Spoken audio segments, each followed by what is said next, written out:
2, 3, 4. Stick my feet together. Now they're magnetized. Make sure I'm in the center of the spectator. I would misdirect while I was talking to them. I'd get a hold of the material. I'd say, okay, watch. While I'm doing this and talking to them, saying stay right there, I'm taking my left hand, removing the panel, and when I come back around, I just pull it apart so it's done. Now I'm ready in position to take my leg right out. Remember, it's important to create some misdirection. You don't want them concentrating on your legs at this point. You want them looking elsewhere so that you can do the dirty work, which is probably the most difficult part, to get your leg out and planted, and then to get your leg back in is where you really need to be slick.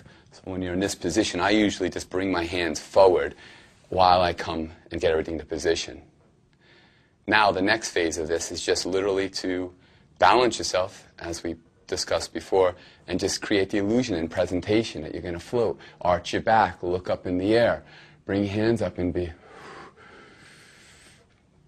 And now you got to keep your heel pointed to the ground, so you keep the back of your legs taut.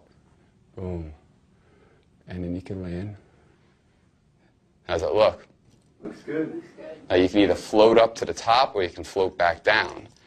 And you get your foot back in. But if you float to the top, you can float up to the top. Boom.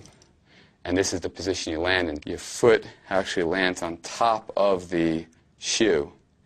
This is obviously the most difficult technique and effect to do, which I did on a sidewalk, and I also did in a bar.